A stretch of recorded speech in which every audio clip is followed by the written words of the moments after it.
know you said that when I shared this with you, you got some insight that helped you to clarify your relationship, and so you was able to release the pain that you was going through. Tell me, what was the biggest distinction for you?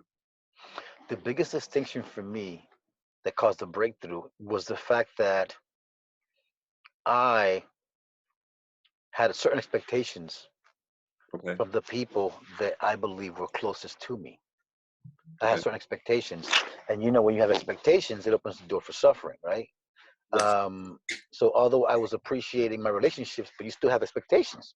I pride myself in bringing quality to my relationships, value, love, trust, connection. So I felt like I wasn't really getting it from a specific individual, and it had me wondering, but what the heck? But why? If we are close and we are always communicating and we are always doing things together, and so my breakthrough was when I understood what you're going to present today. And immediately in that moment, and I remember exactly when it was. The beauty of having a breakthrough, I believe, happened. It's my case. I remember exactly the moment I had the breakthrough. I remember what I was going through or experiencing, and I remember what I was doing. I was taking my kids to an appointment, and I was actually on the headphones and getting the girls out of the car when you were sharing this with me, at the level you shared it with me, and I was like, wow. So I immediately, um, my expectations turned into appreciation. Nice. So, so So okay, can I cool. ask a quick question? Yes. Is this what the call is about today? Is releasing expectations? No, no. It may be for you. It may be for you. It's a call. It's about relationships and how to better understand them. For me, the part of the result was I released the expectation in that relationship, and immediately I began to appreciate just having with them a relationship.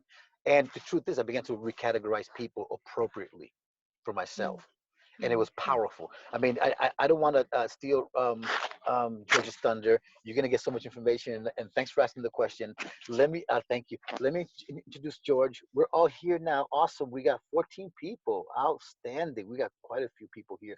Cool. So everyone, thank you for joining us.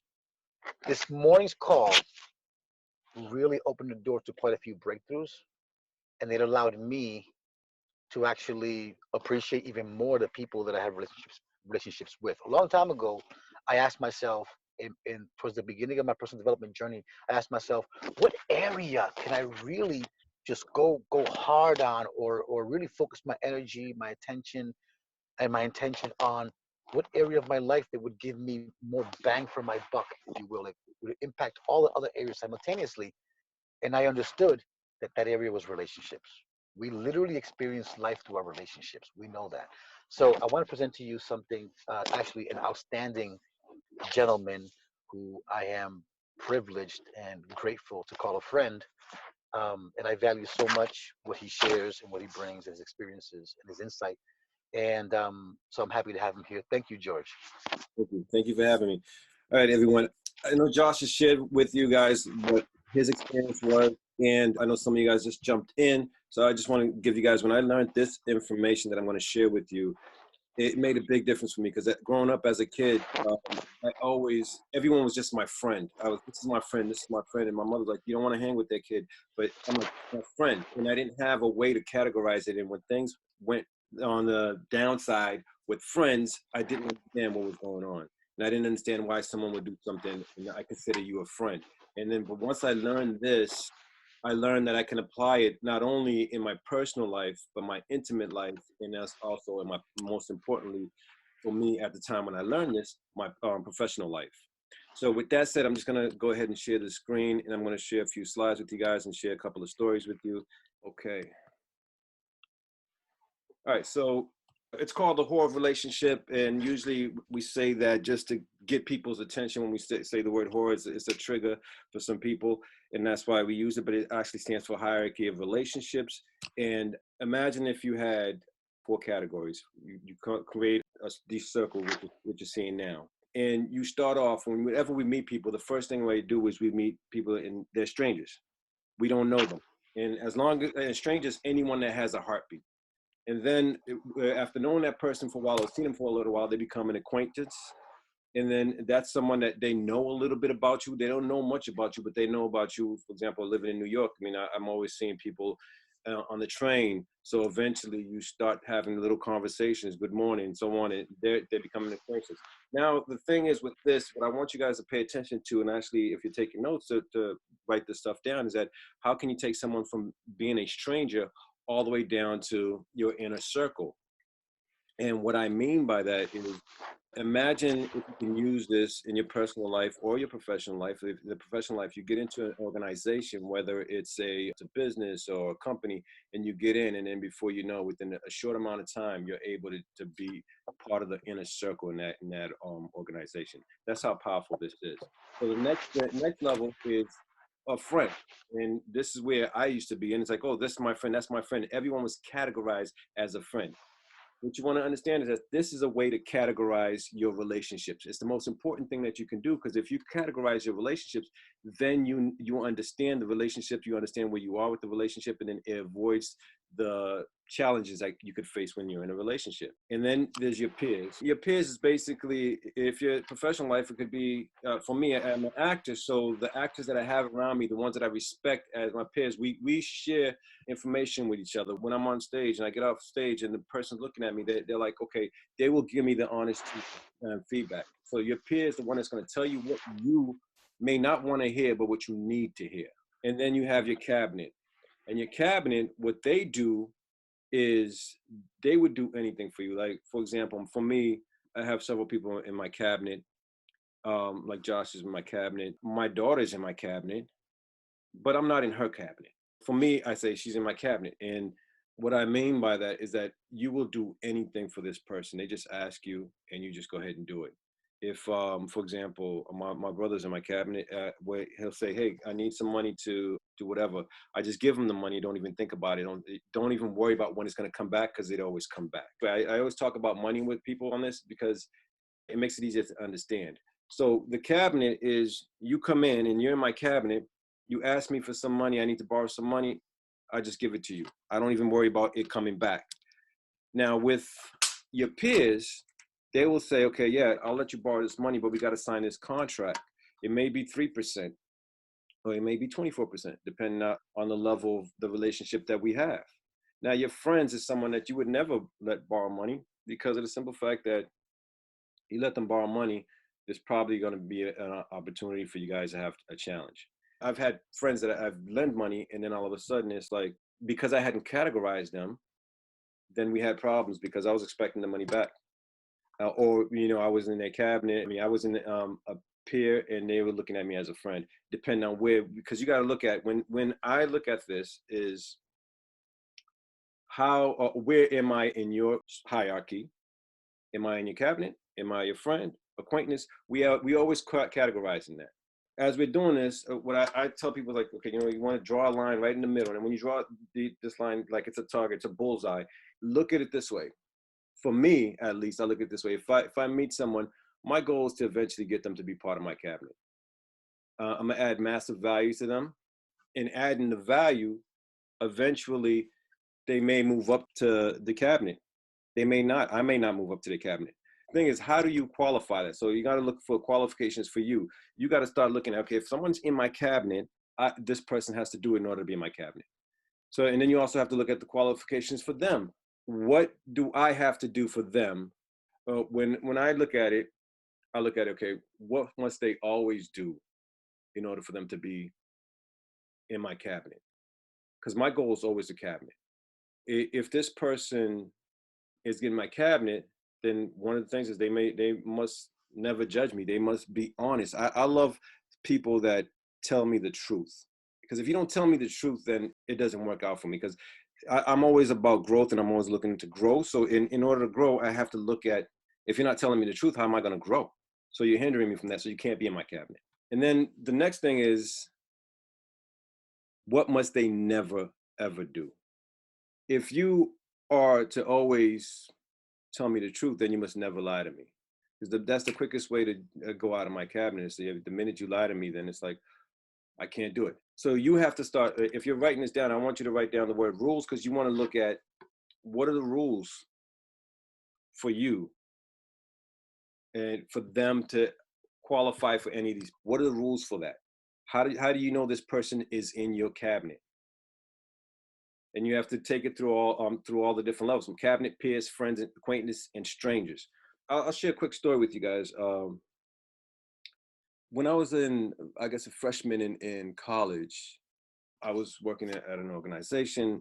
I know there's some people on the call that may not like the F-bomb or anything like that. I understand that I'm going to share that, and it's to share this story and get the point across. And this takes me back to when I was a little kid, about 10 years old. Everyone in that I talk about is either going to be John or James, so please understand that I'm not going to use the names just so I can protect the innocent.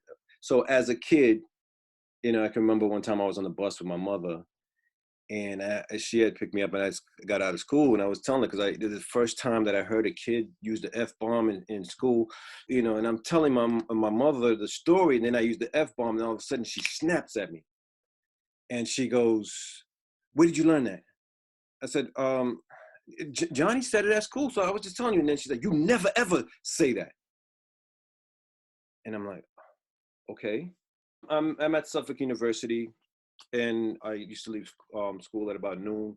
So I get to the organization, and one of the things that we used to do is we would order lunch. Fridays and Saturdays, it was a thing. We treated each other like family. So we'd order lunch, and everyone would have lunch together. We joke around. We have about an hour and a half, 2 hours lunch. So I get there this Friday of another friend of mine who was a high school student. He was a senior at the time, and he's in one of the guys' face. But he's a high school student, but he plays football, so he's pretty big. And he's saying, "You don't fucking say that to me. Nobody talks to me like that. My mother don't even talk to me like that. I will break your neck." I said, "James, what's going on?" And then he says, because I walked in and broke his state, and he goes like, "Well, I pulled him out the room, and he said, well, he took my lunch." I'm like, "What do you mean he took your lunch? I mean, we're not in high school." So he's like, "Well, he took my lunch. He grabbed my lunch and he took it." And I said, "Why did he take your lunch?" And he's like, "Because his lunch didn't come or something. We ordered lunch, but the lunch came. I went and picked up the lunch, and I paid the guy. And then all of a sudden, his lunch was in the bag. He thought I was playing with him, and he's going ballistic. He wants to go in the room and really beat this guy up." I'm looking at it and I'm wondering, and when I go back and I think back at it, I'm like, okay, the guy, John, who he was in his face with, thought that he could speak to him a certain way because he felt like they were really cool. At the time, I always use the word cool, but at the time, I would say he felt that he was in his cabinet and he could talk to him that way, because we joked around all the time. We played all around. But what happened is John had a condition where he had to eat at a certain time because he had a blood condition. If he didn't eat, what happens, he lost his energy and he felt really weak. So he had to eat at a certain time. So I share that because I'm looking at it. What James was looking at, it was like, because I talked to James after, like, "Why did you go up, man?" I was like, "He's really cool." He's like, "Yeah, but you know what? We just work together. We're not boys like that. We don't hang out after school. We just work together." So I'm like, and when I go back and look at it, it's like, okay, he was a peer, or he thought that John was a peer to him, and John thought James was in his cabinet, that they were really that close. And this is how powerful this is. You have to look at what must they never do when you're looking at this. What are your rules? You have to elicit your rules and figure out what your rules are. Because if you don't figure out what your rules are, I say this right here is a way for you to raise standards for your relationships. Because in the relationship, if you're looking at what the rules are and you clearly define what those rules are for you, and I will tell you this, that most people believe that they know what the rules are, and they clearly don't. Because what happens is that the rules show up, and when everything is heightened, when emotions are heightened, that's when the rules show up. When something happens and you start feeling a certain way, that's when you want to document it. It's like, this is my rule for whatever the situation is. Or you want to then because once you start looking at that and truly ask yourself these questions and understand, what are my rules for my cabinet? What are my rules for my peers? What are my rules for my relationships with my acquaintances and friends? Then all of a sudden, you start to categorize. Now you can start taking people in your life and put them in there. So it's great to do that, to understand what your rules are. for them, but you also must look at and have an honest conversation with these people in your life and look at what must I never do. And I told you guys, I mean, my daughter, she's in my cabinet, but I'm not in her cabinet. And I've been looking at that for a while now, trying to figure out why am I not in her cabinet? And I realized that it was because being that I'm an actor and I wanted to be, doing films and working on, and I was like, I have to move to New York and do that. And I'm coming from Boston, and she was living with me. And I asked her to come to New York with me. She decided she didn't want to do that. She wanted to stay with her friends in Boston. So I said, okay, great. And so my sister said, hey, I'll watch it for you. And what happened is, in doing that, she thought I abandoned her, which I didn't. I was here at least 2 or 3 times a month, and I wanted her to come to New York with me, but she didn't want to go to New York. Now she understands, and we've had that conversation. We talked about it, but I'm still not in her cabinet. At least I don't feel I'm in her cabinet, and we'll talk about that in a little bit after. So then you must look at what must I always do. So there's a way that you, and basically what this is, how should they show up for you, and how should you show up for them? So you need to know, how am I going to show up for them? And in order to do that, you have to have this honest conversation with them. And I would suggest that because some people are like, oh, I can't just go ahead and draw a circle and say, okay, what's the rules for your cabinet? But I'll say, if you have someone and you care for the relationship that you have with them, you cherish that relationship, I would say what you want to do is, as you learn this, you're taking notes, just take as much notes as you can, because once you learn this, you can then have a conversation with them and share with them. I have a lot of friends that I've shared it with. Matter of fact, Josh, I shared it with Josh. This how we were having a conversation. I shared this with him because what it does for me, it helps me to understand the relationship that we're in, and it also helps him understand the relationship that we're in. And so I challenge you to actually take this and share with the people in your life that you care about. Another thing that you want to look at after you look at your rules for them, your rules for yourself, and how you, or their rules for you. Once you look at that, I invite you to look at another relationship that we have that sometimes we tend to neglect. And that relationship is the relationship that you have with yourself. How do you show up? Because I talked about raising standards. So in raising standards, you want to raise your standards. Because if you're not showing up at your best in your life, understand, guys, this is new. I'm just adding this in. This morning, I woke up this morning, and this just popped up in my head, and I was like, well, how do you raise the standards for yourself? Then what you want to do is you want to look at the relationship that you have for yourself. How do you show up for yourself? Because are you showing up? I mean, I know obviously some people, you might be a stranger to yourself. You might not know yourself that well, or you might just know yourself just a little bit. But what you want to do, and I've had the privilege of being an actor, you have to dive into yourself and start to fully understand who you are. And so if you start looking at this and looking at how you show up for yourself and look at what your rules are for you to show up for yourself, because there's been times that you've showed up at your top, at your best. And at that point in time, what makes you show up at that best? So look at how you're showing up. Because I used to do this when I was younger. I always do more for my friends than I would do for myself. You know, I just recently did that for my brother and I. We have a partnership. We do some things, and I found myself doing more for him than I would show up. Like he would call me and say, "Hey, take care of this," and I took care of it, even though it's for both of us. But when it was just me looking at it for myself, I was like, okay, I didn't prioritize it. And then I realized, so that's part of the reason why I'm bringing this up is like, how do you show up in your own cabinet? How will you show up for yourself, for others, and how do you expect them to show up? And I will tell you this: some people, when I share this with them, I get into the thing where it's like, well, I don't have any rules for my cabinet. I don't have any rules for my peers. Oh, everyone's just my friend. And I say, if that's what you believe, then you don't have no standards for your relationship. Now, I'll tell you this: that in order for anyone to show up for you, you have to have standards for that relationship. And what I mean by that is that people will only show up at the level of what you believe that they can do, or at the level of the standards that you hold for them. And think about it with kids. If you have a certain standard that you hold for your kids, or if you hold a certain standard for a certain group of kids, what happens? They start acting that way. Versus, I believe there was a study that was done. I forget which college did that, but they did a study where they had a teacher go into a school, and he was getting ready to teach. And what happened is they took him in the school, the class that he was going to have at that moment. What had happened is they told him that that class was the highest, they were the elite in the school. In actuality, they weren't. So when he stepped into that classroom and started teaching them, he expected them, and he raised the standards, and the kids all did way better than what they did in the prior year. They were all failing. I share that 'cause I'm saying you want to look at the standards that you hold for yourself, for others, and everyone else, and then categorizing how you're doing it in the relationship. I usually break it into 3 categories.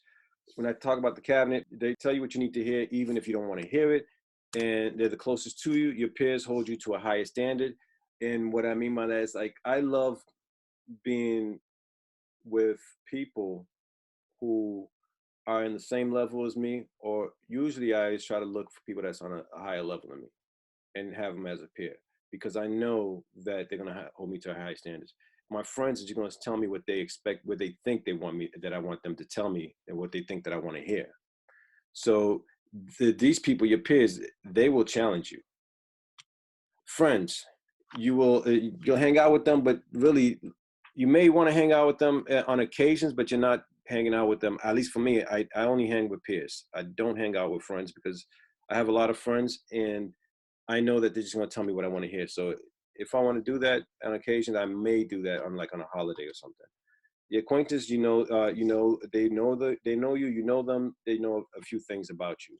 And then your strangers, anyone basically, like I said, with a heartbeat. Okay, so how do you label them? So you list the people in your life right now. Take all of the people, all the friends that you have, all the people that you know, list them. Then label them according to the hierarchy of relationship. And before you do this, like I said, you want to start listing what your rules are. Because if you look at people right now and you say, okay, I have Jane, and Jane is part of my cabinet, and I believe she's part of my cabinet. So what makes her part of my cabinet? And I have to go through and list. And I would tell you this: no one's is grandfathered in the relationship.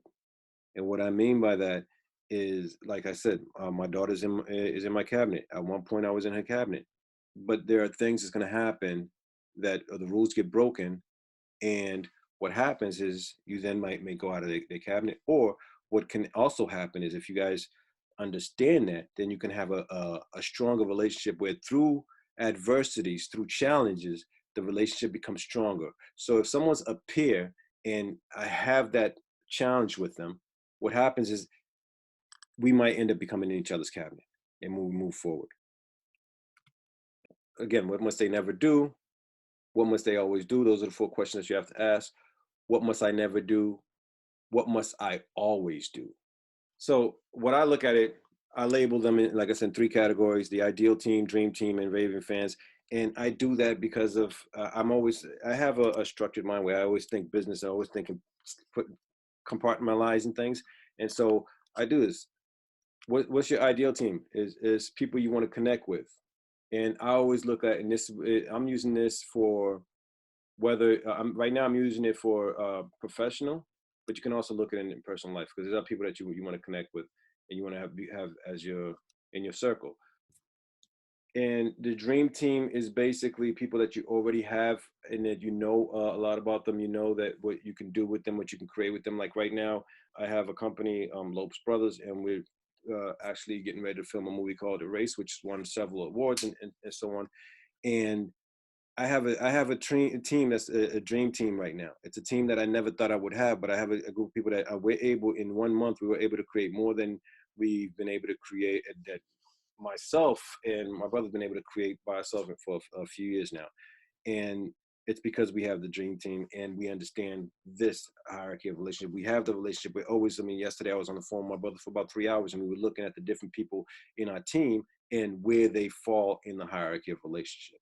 And then you want to have Raven fans, which is people who are, and you love them, and they love you, basically. And those are your Raven fans. Now, how do you get someone to be your Raven fans? You have to also make sure that, because when you're looking at the hierarchy of relationship, you have to look at what needs are being met and what needs are not being met. So if I look at, if someone's in my peer, what needs are being met. Some of the needs might be certainty or significance, because some people, they want to be in a certain group. So you want to look at what's the needs being met, because then also you want to look at what must I never do? What need must I never violate? And so your ideal team, like I said, is strangers, acquaintances would be in your ideal team, people who you don't know, people that you recognize. Dream team would be friends, peers, and it's people you like working with. When I talk about friends in this category, it's and your peers, professionals you've worked with, and that I believe hold you to a higher standard. Because what I like about in the dream team, the people that I work with is not only are we're working together, but we're friends. We also consider each other a part of a family.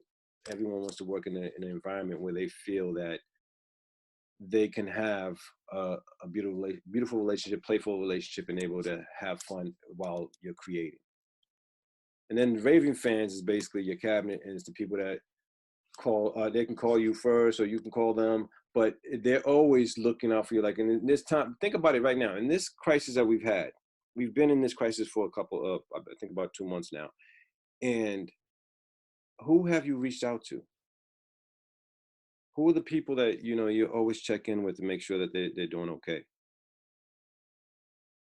And if you look at that, then you can start, even if you're saying, hey, I don't know, how to categorize this. I don't know who's in my cabinet. I don't know how to pull out my rules. But if you start looking at who are the people that you've been in touch with, what are the conversations that you're having, then you start to see where they fall. All right, then I'm just going to open it up for conversations as far as does anyone have any questions about this so I can actually elaborate even more for you guys? I do. Jorge, thank you so much for that information. My name is Malalai. I live in Afghanistan. So I'm Josh, and I have known each other for quite some time. So I'm really grateful to be participating in this call with all of you. And oh my God, Angela, that baby's so gorgeous. I want to eat him. Anyhow, if that's not a good thing to say these days. But anyhow,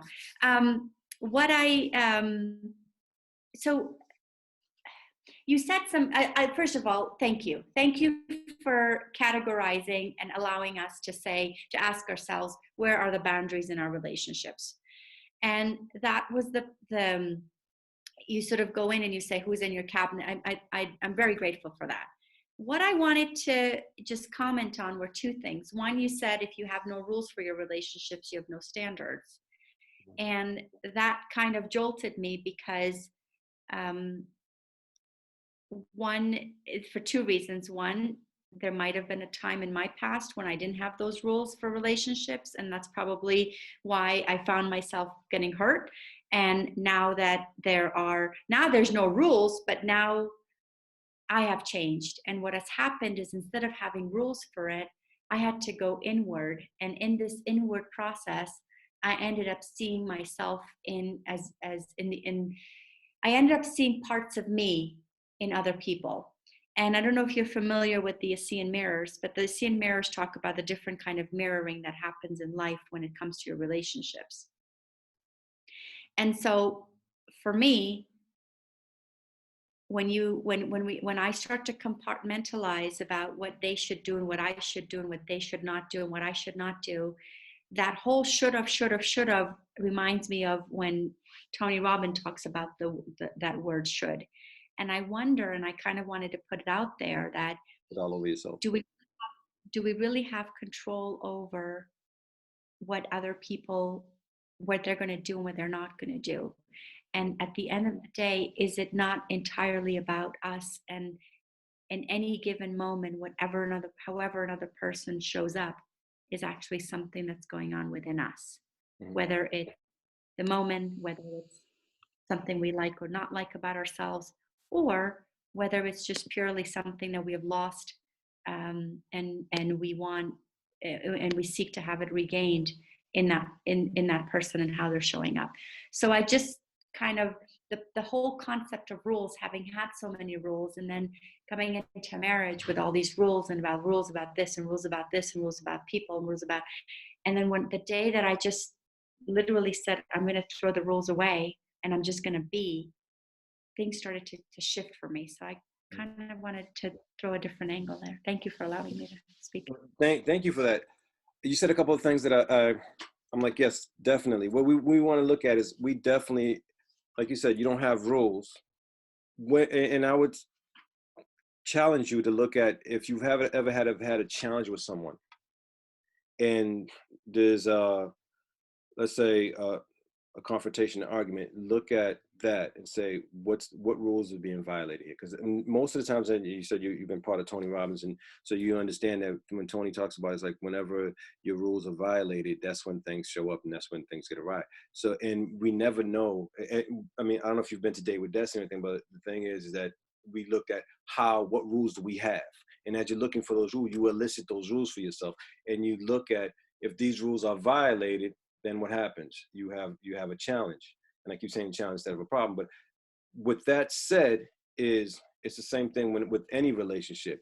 You have a challenge or you have rules for it, and that's when the challenge shows up. You follow what I'm saying? Absolutely, absolutely. And so that's one of the reasons that I was saying is that when we have rules for other people, it's actually at the end of the day, any rules we have for them it's going to create problems for us. Whereas if we just have standards for ourselves and we end up looking at ourselves as, sort of how things are showing up, and we make everything about us and never about them, coupled with not having those rules, I have found, very reluctantly, my husband has no rules, and he finds that everybody loves him, and I've had a lot of rules and everybody does not love me. Very few do. But the more that I've calmed and I've given that up, and I've just had more, it's been more about I am love. How can I show up as love today? How can I? And then yes, I think it is important to have those. My father once said to me, never take a friend unless you're absolutely sure that this is somebody that you're going to stay loyal to and committed to for the rest of your life. Not them, you. And so then that kind of changed things, that now it's just, there's very few people, Susan, my father, my sisters, very few people in my circle that are that, and everyone else I just love. And if I don't love, and if I find myself getting something, it may not be a rule that might be broken. It just might be some shit inside of me that needs to be cleaned up. Yeah, and that, I mean, as you know, with Tony's work, is he talks about rules. When we talk about rules, like the less rules you have, the less problems you have. I definitely know that. So what I'm looking at with this is saying, hey, we have, as human beings, we tend to have unconscious rules. So when I'm asking you to look at the different levels, I'm asking you to look at what's your unconscious rules that you have. Because we might have rules and not know that we have these rules. And some people might, like I said, people may say, hey, I don't have any rules. Now, and the way I say about the standards is because of the simple fact that in order, if you're working, whether it's a personal relationship or intimate relationship or a professional relationship, there's going to be standards that you want to have for the people around you. I mean, because, or let's say you might have standards or for your relationship, your intimate relationship. I mean, certain things, when you look at the intimate relationship, one of the things might be like, hey, you may never ever say this and say, I have no rules for our relationship. It's just we have fun or whatever it is. But then let's say, hey, the person decides to go be with someone else and be with you at the same time. Then all of a sudden there's a rule. So what I'm saying to you is all I'm offering to you guys on this is to say, hey, look at if you have unconscious rules. And if you have those unconscious rules, look and see if those rules serve you before you move forward. And then look at where these people fall in these categories according to these rules. How am I holding this? Because we have an unconscious level that we're holding people at. Follow? All right. Thank you. Thank you. Thank you for that, because it opens up the conversation and gives us some stuff. All right, so I'm looking. I'd like to. Can I elaborate a little bit? Just a little bit of insight that I've gotten. I believe we're always going to have rules, whether we choose to or not choose. That's a part of being human, and it's actually part of the process of how we relate to people. We're always going to have rules. I think we can definitely categorize some things as being bullshit rules, and others as being rules, but we're going to have rules nonetheless. I think deciding in a specific relationship to not have any rules is actually a new rule. I'm not going to have any rules. So we're going to have rules regardless because um, I really believe that because let me clear my thoughts a minute. Um, because we're always interacting with people, and whether we want to or not, we're always going to have expectations. I think all of us have had a history of good, bad, maybe even ugly relationships. So we have nobody wants to be hurt, and we want to definitely bring the best of us to to every and any relationship. And I love how this hierarchy relationship because it clarifies certain things, right?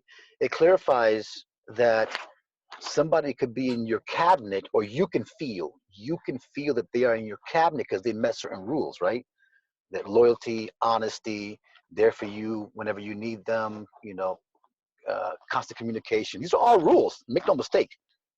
Constant communication, and you know, um, they're in your cabinet, but you may not be in their cabinet. You may be in a different category for them, and it's a beautiful way to understand these hierarchy because it lets you understand. Okay, why isn't this person reciprocating at the level that I'm reciprocating? Like, what's going on? And I'm gonna give you a great example. All of us are in personal growth. We love people. We love relationships, connection, bringing our best selves. And I was in a relationship. I still am, but I was in a relationship. A person who I thought was in my cabinet. Well, actually, She was in my. This person was in my cabinet. So every time something happened, and this person would call, say, "Hey, you got a place to stay?" I would say, "Sure, yeah, come on, absolutely." Yeah. I mean, I already paid for it. No worries. I'm not going to charge you. Whatever. It's all good. But and then when things turned around a little bit, um, and I needed a place to stay, I said, "Hey, how you doing? Hey, I need a place to stay." Sure. Just pay me this amount, and and it's not really about um, um, getting things for free. It's really about understanding people because it was always, and that's one example. It was always an interesting experience until I found out about the hierarchy relationship, and I'm like, oh, I get it. It's not ill-intentioned. It may not even be conscious, but I may not be in this person's cabinet. I may be a friend or a peer, not necessarily in their cabinet. And that immediately released any uncomfortable emotion I had around that relationship, and it allowed me to say, "Oh, okay, I get it. I get it." You know. But I think we should always be understanding where we're at in our relationships, especially our close ones. I think most of us have kids. Most of us have kids, and I got kids, and you know, um, they're not always in.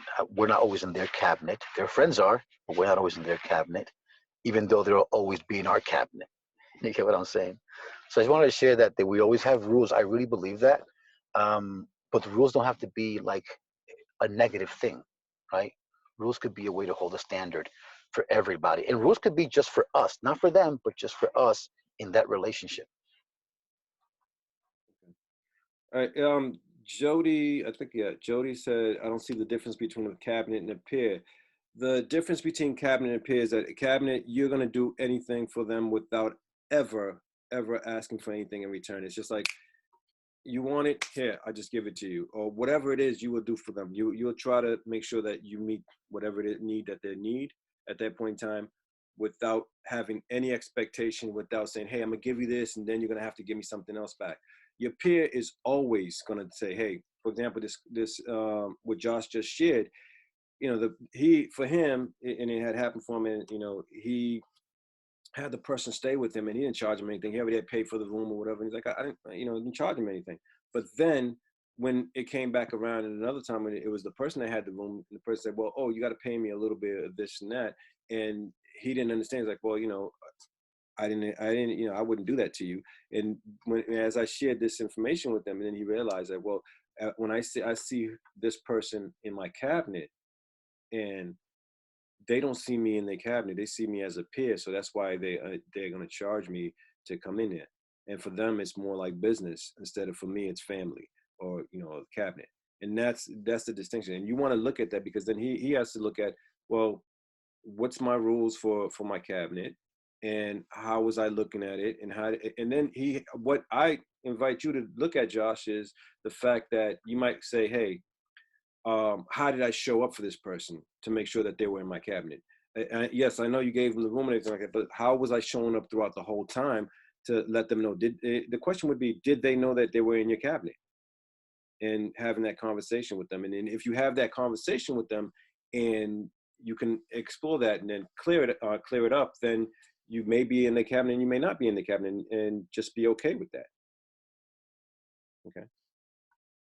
So Jody, is Jody still on? I wanted to, yeah, does that answer your question? Great. Any other questions? Oh, hold on.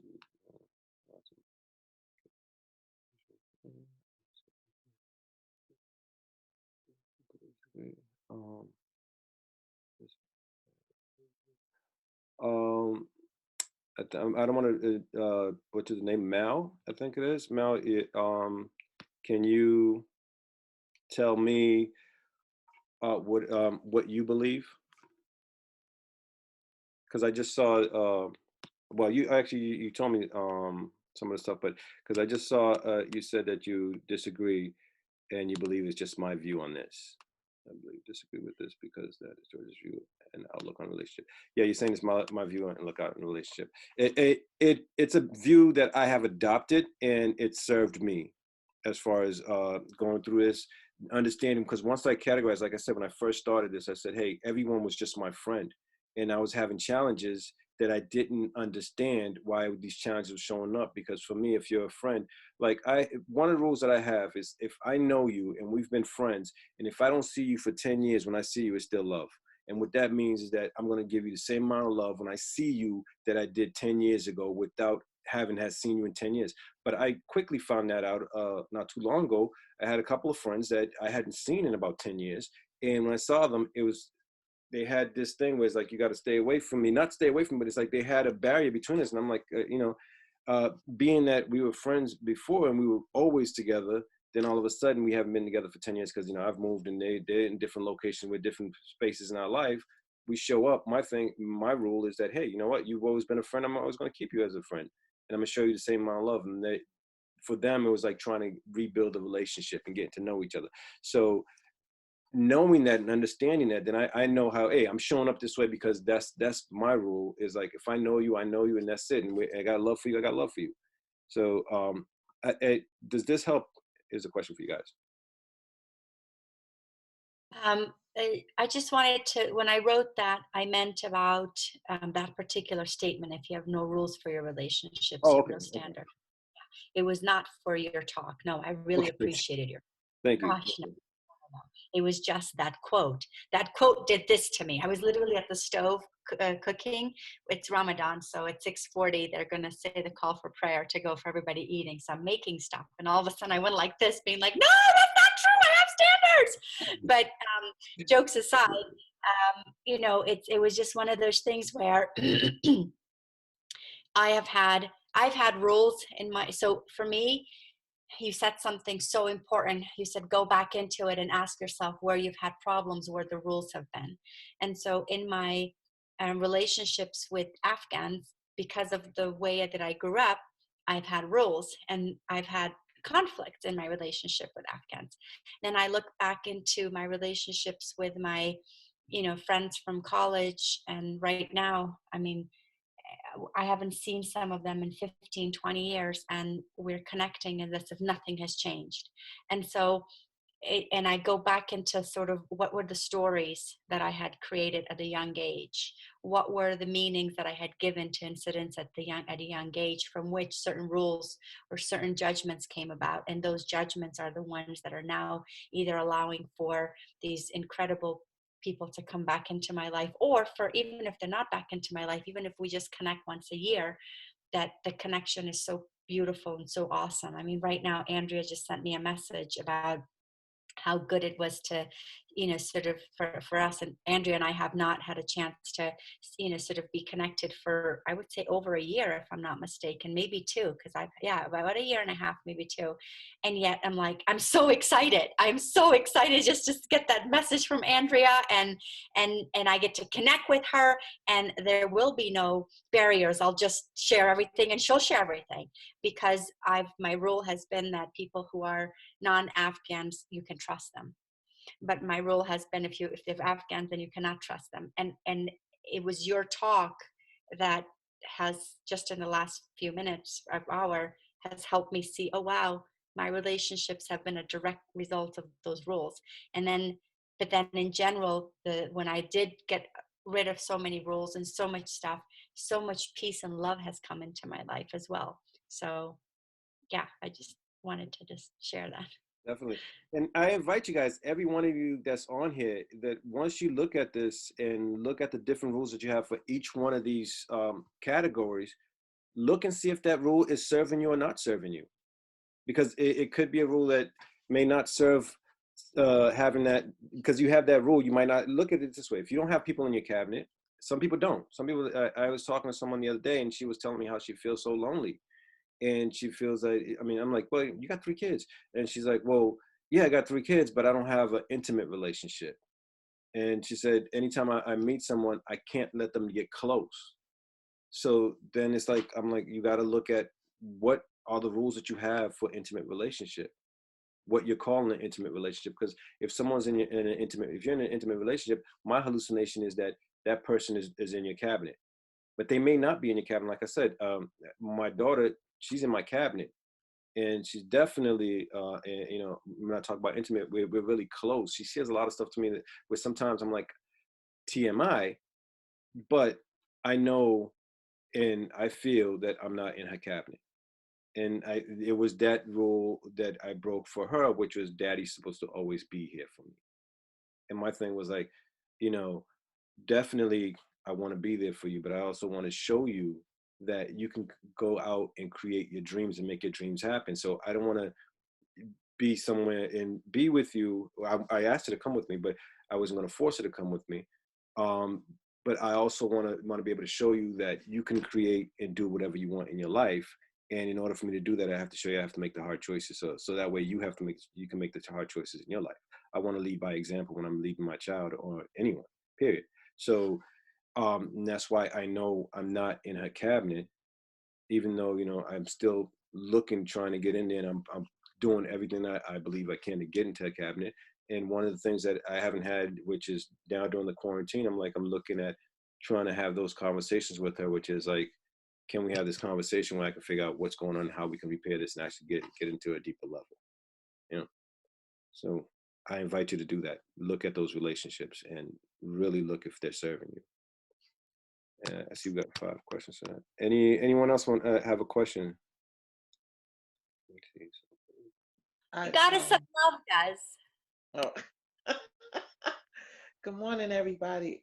I was over here multitasking, I wanted to be on a call so bad that I was on my conference call with my job, and I was barely listening because I'm listening to you. I was like, oh yeah, this is terrible.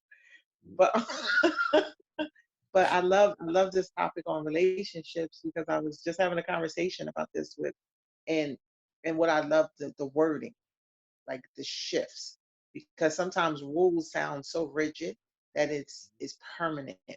But I love the word shifts, because when you realize it's no longer serving, then sometimes then there's a necessity for a shift. And I found that even like all my children are adults, and they're all males, and so that relationship with us have shifted. Males with girlfriends and all that stuff, and children themselves. So that relationship with us have definitely shifted from and I'm learning my role even in that, because like sometimes giving unsolicited and information to them is not necessary. Like sometimes I'm like sometimes I went from, I'm totally going to give you, I don't care whether you want the information, I'm going to tell you the truth serum concept of thought to that became that I noticed it was a lot of resistance. But then coming to a point of listening instead of critiquing. Mhm.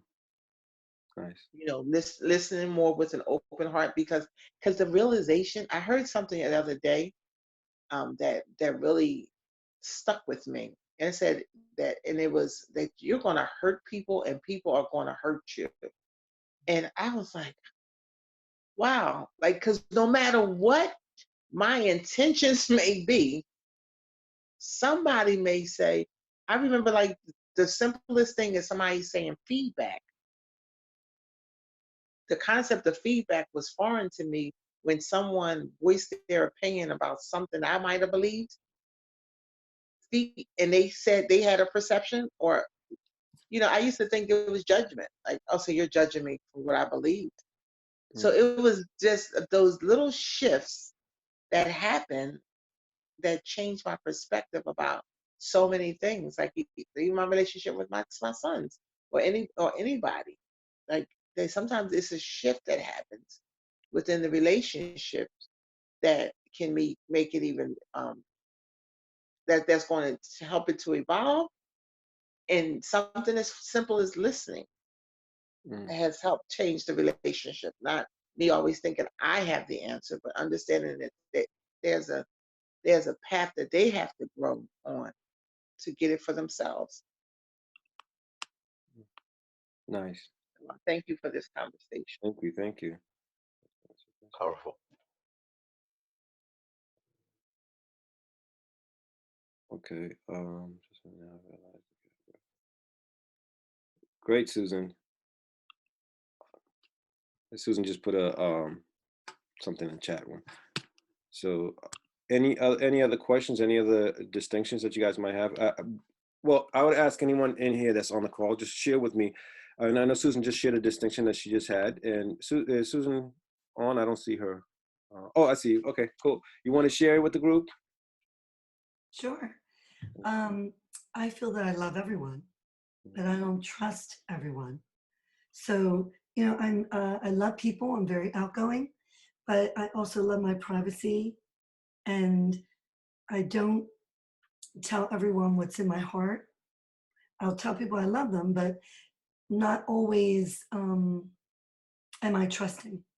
Now I realize the categories and the where I place them, and it makes perfect sense to me that what you just spoke about is a realization for me, and I thank you. Thank you. Thank you. Anyone else? All right, I'm gonna share something, Susan, just to piggyback on that. Is like, you say you don't trust people to a certain extent. So with that said, I will ask this: do you have people currently in your cabinet right now? Yes. Okay. Mm-hmm. What's the difference? I think when I meet, like, let's say friends, where you put friends, I'm friends with so many people. I dance a lot, so I'm an avid dancer and dance teacher professional. You know, they're friends. I see them, train with them, work with them, but I don't tell them my personal life. Okay. So there's a difference. And like Mel and I talk, and I think she knows more about me than most people do. So I think that it depends on where I realize now where I put these people. I mean, I love to be with people. I love to be out and about, but I don't always discuss personal things. For example, a woman that is in a dance troupe with me, was talking about a child, and I said, I said, oh, I'm sorry, or whatever it was. I made a comment. Things will get better. And she goes, what do you know? You don't have kids. You don't have this. You don't. She got all upset about it. And I have 4 kids. I have 8 grandchildren. And I got married at 16. So yes, I know this, but you know, I don't walk around telling people my life story. My mother always said, you never know what people carry in their heart. Mm. And to me, it's so true, because it's you know, I don't discuss personal issues with people unless I trust them. So now I realize what you're saying and where I put them Nice. in a category. That's beautiful. So I want to share something with you guys. The way that someone moves, because I know I shared this, and then you say, okay, how do you take someone from being a stranger to your cabinet? Does anyone want to share if they think they know what it is? There's no wrong answers. Let's see it. Okay. All right. So there's a couple of ways that you can move. Someone can move to your cabinet. It could be how they're showing up. The way if they're showing up consistently at a certain way that meets your needs, meets your rules. Again, like I said, the rules might be unconscious, so that's why I want you to make sure you make that list. But if they're consistently showing up consistent and they keep showing up a certain way, then all of a sudden they go into your to the next level, wherever they are, from stranger to cabinet to wherever they are in that point, whether they're acquaintance or so on. So with that said, there's also another way that sometimes it happens in the intimate relationship. And what that is you go through some type of pain. And you go through the pain, and as you go into that pain, at a certain point, there becomes an identity shift. And once you have that identity shift, then you can come back up, and you guys are now at a level where you can then move on to the next level. Like, let's say if they're going from your peers to your cabinet, it happens that way. You know, you get into a painful situation, a painful disagreement, and through that pain, you create a shift. Because what we you guys all know this. What we do is we operate as human beings. We're either trying to avoid pain or trying to gain pleasure. And so in this situation, when you go in and go to the pain happens to be the catalyst that creates that change for you. And then when you grow, that the relationship is a lot stronger. Now, you also have to look at the value of the relationship. Because when I'm talking about this, I'm talking about, let's say you have a husband, wife, or a girlfriend, boyfriend, whatever, and you get into the situation where either the relationship might end up breaking apart, or you go through that pain and create a shift and have a much better relationship, and have a relationship where you're both in each other's cabinet, and it could be a passionate relationship, however the relationship is. Now, with that said, if you're looking at that, you have to also look at it. This is another reason why this is important, because you want to look at it. If I have a significant other, how am I showing up for them? At what level am I holding them? For what level or what standard am I putting out for them to show up? And if you do that, and just understanding this and applying that to your intimate relationship, I guarantee you that it's going to help tremendously to create a shift for you. Does this resonate with you guys? Oh yeah, fire. Okay. And then also, I mentioned this, and I'm going to mention this again, is that I want you to look at how you're showing up for yourself. At what level of this are you showing up for yourself? Are you showing up for yourself as just a friend? It's whatever. Because there are things in your life that you want to do that you haven't done. And in those things that you want to do, you want to look, how am I showing up? If I was this person and I'm showing up for this person with myself, let's say, when as actors, we always look at our little boy, our little girl, our little child, our inner child. And I told you earlier, if you smack that child around and tell them, you should never do this and this is wrong, then the child doesn't do it. So you want to look at, when we look at this, we're looking at the unconscious mind and the conscious mind. How are you showing up? How's your conscious mind showing up for your unconscious mind? How is your unconscious mind showing up for your conscious? Because we're talking about having that alignment with yourself so you can actually create, do, and be better in the world. If you want to create something and do something, no matter what it is that you want to create, you have to have alignment between your conscious and your unconscious mind. And a way to do that is by looking at the relationship between the two. You guys follow? Any questions? Yeah, I just have hello. Hey, what's up? How you doing? How's everybody doing? Good morning, everybody. Just want to start off by saying, George, thank you for bringing this topic up. Thank you for bringing us all together. To be fully honest, I thought this was going to be something more business related and something that had to do with making money on some level. I saw your interview with Josh. That was incredible on YouTube. If anybody hasn't seen it, please. It was really, really informative. But at the same time, this is a very valuable conversation, and the dynamic of relationships is so complex. I think human beings are so, you know, different from so many perspectives and similar in other ways. So like a lot of the comments I'm hearing are like, I'm like, yeah, I agree with that, and yeah, I agree with that, and some of them are like, I'm not sure if that applies to me exactly. And then you have the gender dynamics where a male's perspective when it comes to feelings, relationships, and addressing these situations could be like completely, you know, overlooked and not really addressed, when a woman's way more in tune with these things, possibly in certain instances. So I think just having and being able to define the hierarchy is something that is a really, really good foundation to have you look. One, I would say certainly at yourself. I think that's a reoccurring theme that I think Mal touched on and you were just touching on as well, because basically within whatever you feel like inside of you and whatever your, you know, experiences with yourself dictates everything that happens outside of you. So I think that definitely emphasizing how you handle yourself and how you're treating yourself and loving yourself is definitely important, and how you make these rules and how you make these standards. Yes, we have maybe biblical standards and relationship standards, and you know, where you were 10 years ago as a person versus where you are now dictates some of your rules and standards. But for me personally, I think unconditional love is a great place to start, and not judging anybody is another place to start. But that's really hard, you know, especially if somebody spurns you or burns you. That makes things very, very difficult. But that's what I strive for. That's my goal, and I'm gonna use this hierarchy for myself. I'm not necessarily going to expect or try to guess where I lay on somebody else's.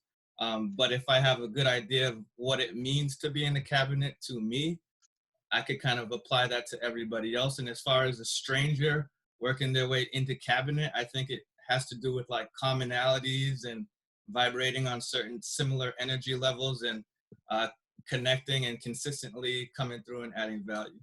Well, you know, I threw a lot at you right there, so I'm gonna just let it go, and anybody who wants to comment definitely can share. Anthony, thank you so much for sharing that. And it's great to see you. I mean, it's been like 10 years for us, I guess.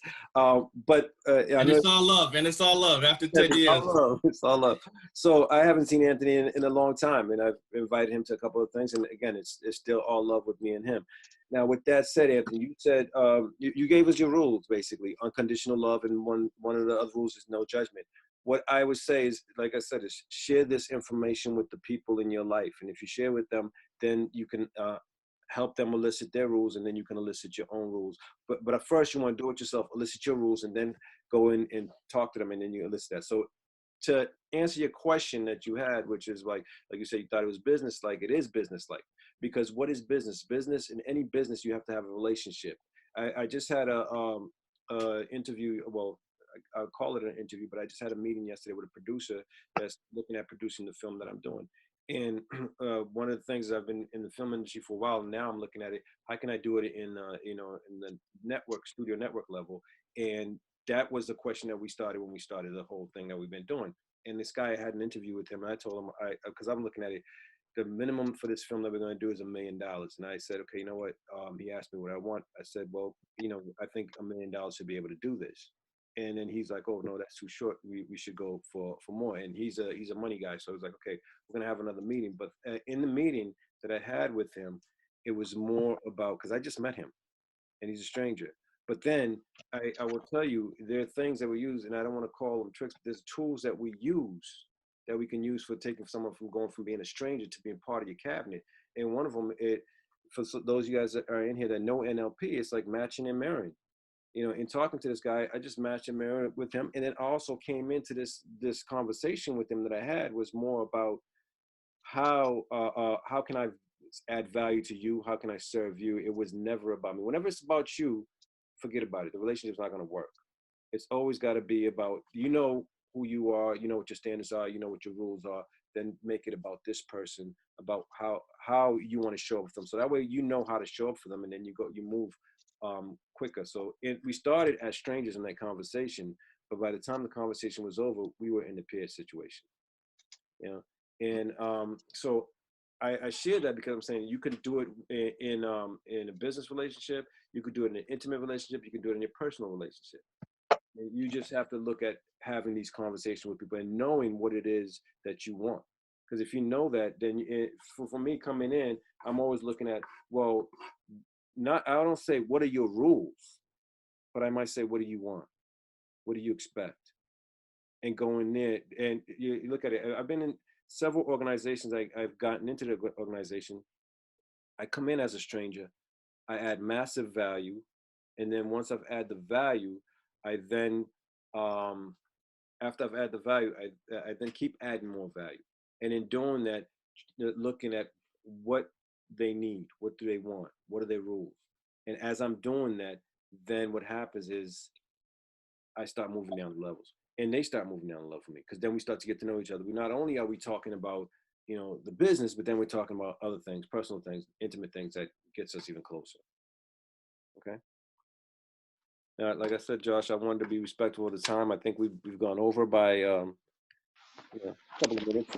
With that said, is there any questions? And if not, I turn it back to Josh, and then we can go from there. And I just wanted to say, hi, this is Inessa.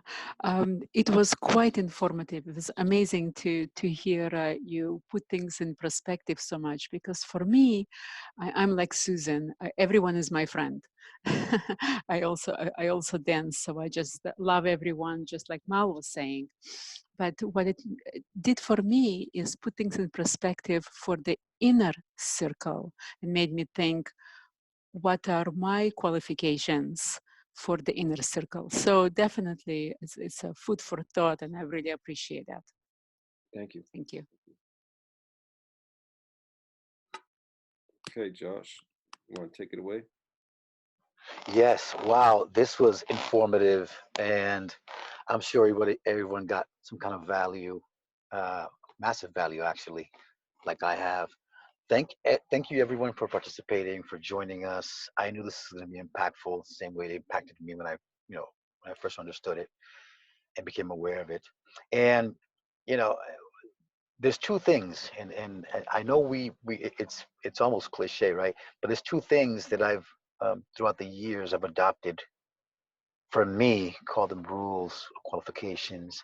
One of them was trade your expectations for appreciation in your relationships, and that has been next level for me. Like that has taken just my life, you know, to a level of fulfillment in my relationships. The other one is it's more important to be kind than to be right. So those two are major ones. We've heard them all the time, but they've impacted my life. And I'm a father of 6 children, and I got 3 adults. And this specifically, when I shifted, right, when I traded my expectations as a father, my daughter, with the relationship with my daughter, really impacted how we interacted, even to this day. And that happened like about 3 years ago. You know, in the past, I was a hard ass with my kids because I wanted them to be a certain way, do a certain way. See, all about me, right? But one day I said, wait a minute, what do I really want in my relationships? I just want to love them, let them know that I'm here, let them know that that I'm proud of them, regardless of where they're at in their lives and what they've done, or whatever path they chose. And that completely changed everything. So thank you for this, because this allows me to these 4 questions, what do you need to do, where you're at, how you need to show up, has really impacted my relationship with my kids. And I can say right now with 100% certainty and congruency, with all my kids, I'm a different father. Love them, support them. It's all about how you doing. I love you. I'm here for you. And so the hierarchy has really impacted pretty much all of my relationships, because it's okay to say, okay, this relationship out there is not really serving me, so I need to recategorize it, or I just need to eliminate it. Keeping it real, right? It's so very true. So thank you for that, George, and thank you everyone for showing up. I'm glad you guys got massive value. So with that being said, I will see you guys on Monday. Monday we're going to go into collapsing anchors. We're going to go back into anchors, state story strategy, and we're going to go through a collapsing anchor process, which is kind of outstanding. we're gonna have for those that are new and those that are here, you know, we have 3 phone calls Monday, Wednesdays, and Fridays, 9 a.m. to 10 a.m. Eastern Standard Time. You can join one call or all 3 calls. It's really up to you. There's no rules to joining these calls. Um, calls are also recorded. Can you hear me? Yes, we can hear you. If you have family or friends or business partners, whatever that you believe can receive value, invite them. Join them to the Master Your Shift online. You know, so everybody can enjoy what you've been enjoying. So thank you and have an amazing weekend. We will see you guys on Monday.